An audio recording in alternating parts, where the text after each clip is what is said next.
Joining me now is Eva Vukusic, an assistant professor in international history at Utrecht University in the Netherlands. She also happens to be a war crimes expert and a visiting research fellow in the Department of War Studies at King's College London. Eva, great to have you with us. In these two war crimes cases, the ICC has decided to specifically focus on the alleged deportation of children from Ukraine to Russia. Why do you think the tribunal chose to focus on this particular crime and narrow their scope?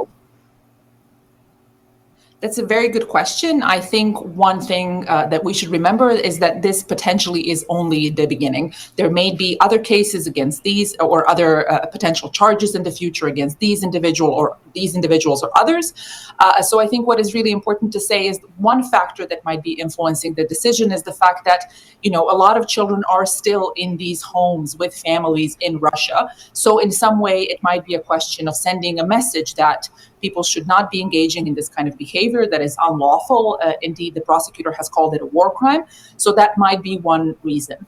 The other reason is that maybe the prosecutor may still be working on other allegations and investigations so that in a couple of months' time or in a couple of weeks' time, we might be seeing something else. And the third factor might be as well the fact that there's so many alleged war crimes happening in Ukraine. I think the prosecutor general in Ukraine has something like 72,000 potential cases of war crimes. So it also might be an issue of coordination, where the International Criminal Court potentially takes on some of the allegations, while other actors, Ukrainian domestic authorities, take on something else. So it might be a combination of those factors that led to this important decision to focus on these particular cases. Now, the ICC alleges that the Russian leader is directly involved in the forced deportation of children.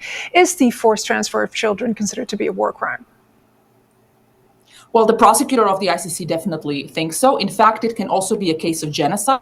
The Genocide Convention from 1948 in its Article 2 defines potentially the transfer of children from one group to another group to, if the facts support it, it can also be potentially a case of genocide.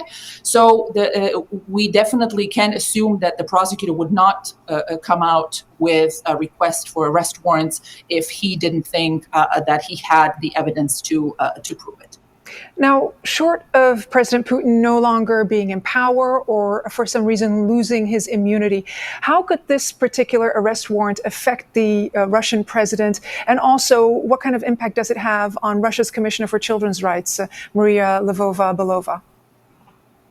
Well, one thing is for sure, it's one step closer to making Russia and Putin and all of the sort of officials that are implicated in some of these allegations, one step closer to really being a complete pariah state. It isolates these individuals. It makes it much more difficult for them to travel. So in any case, it makes life more. One thing that I think is also really important to remember is that these kinds of allegations don't go away. So this is going to hang above their heads until they're arrested and potentially tried, or until they die. So this is not something that easily waved away. And I think that the symbolic kind of power of this is also to say that other partners of Putin, his colleagues, people around him are definitely going to now think twice about what they've been doing and potentially what consequences this might have until the rest of their lives. Okay, so it's very heavy on symbolism, but for victims, obviously accountability is imperative. If it's unlikely that President Putin will be arrested, extradited, or brought before the tribunal, are there other ways justice can be delivered to victims?